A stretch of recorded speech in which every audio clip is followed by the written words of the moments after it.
एक बिजनेसमैन शायरी पढ़ण जो शौक़ तो रखे सके थो, या उन लाइ भी तव्हांजी कंपनी में के रूल्स आहिनि छा? न घटि में घटि मुंहिंजी कंपनी में त अहिड़ा के बि रूल्स न आहिनि, पर दिलि ते ज़ाब्तो रखण जो ज़रूरु चयलु हूंदो आहे। पर असां वटि नाज़ अंदाज़ थोरा अलॻि ज़रूरु आहिनि। अहिड़नि नाज़नि ऐं नज़ाकतुनि त असां जहिड़नि जा वाशर धरा करे छॾिया आहिनि। छा मक़सदु? मां उहा जो इहो कमेंट सम्झियसि कोन मिस्टर जहांगीर। कुझु शयूं सम्झ में न अचनि त बहितरु हूंदो आहे। कुझु अलॻि अंदाज़ जा माण्हू आहियो तव्हां। ईअं आहे या मां पई सम्झां? पर ख़ैर ॾिसी था वठूं तव्हांजे इन सभिनी अंदाज़नि खे। यू डोंट वरी। ग़ज़ल, तव्हांजो हर सवाल या जवाब धमकी छो लॻंदो आहे? शायदि इन करे जो अव्हां असांखे हिकु अपोज़िट करे वरितो आहे। कॾहिं पंहिंजो त करे ॾिसो।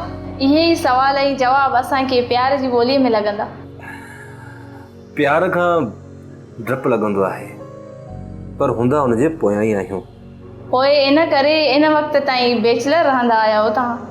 शायदि ईअं हुजे बि, पर ख़ैर पाण वरी ॿीहर कॾहिं था मिलूं। बसि मिलंदा रहंदासीं, छो था परेशान थियो?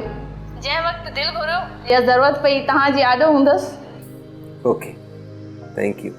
न थैंक यू तव्हांजो। तव्हां एॾा सुठा शेर मोकिलिया। Okay by.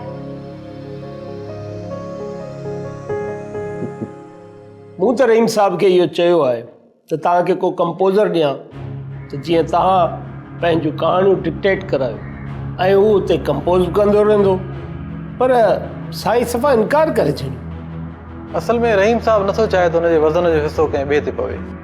मां सम्झां थो सलीम साहब, बिल्कुलु सम्झां थो। अॻिते बि रहीम साहब कंहिं ते पंहिंजी ज़िंदगी जो भार नाहे रखियो। मां त फ़क़ति इहो थो चाहियां त साईं जिन जेकॾहिं इजाज़त ॾियनि त उन ई किताब जी रॉयल्टी मां असां उन कंपोज़र जी पघार बि कढी सघूं था। ऐं फ़िलहालु हुन कंपोज़र खे मां पाण ॾेई छॾींदुसि। तव्हांजी वॾी महिरबानी। मां कोशिशि कंदुसि त इन ॻाल्हि ते रहीम साहब खे राज़ी कयां, छो त हू बिना लिखण पढ़ण जे अगरि ईअं हूंदा त हू बीमार थी पवंदा। उन्हनि खे इंगेज करणु ज़रूरी थी पियो आहे। तव्हां बिल्कुलु सही था चओ सलीम साहब। साईं जिन जो ध्यानु सिर्फ़ु बीमारी या केस ते रहंदो त इहा ॻाल्हि मुनासिबु न आहे।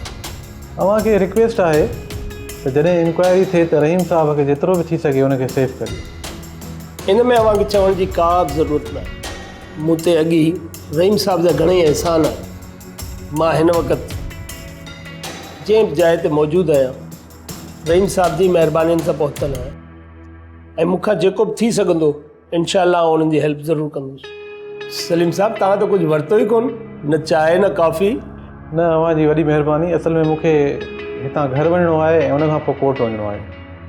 हलो ठीकु आहे, वरी ॿिए भेरे इंशाअल्लाह गॾु आहियूं। ड्रामा सीरियल पाछन पोयां जा तमाम एपिसोड्स ॾिसो HD क्वालिटी में। विजिट करियो असांजो YouTube channel Sindh TV HD drama. Subscribe कयो असांजो official YouTube channel Sindh TV HD drama ऐं वधीक अपडेट लाइ बेल आइकन खे क्लिक करियो।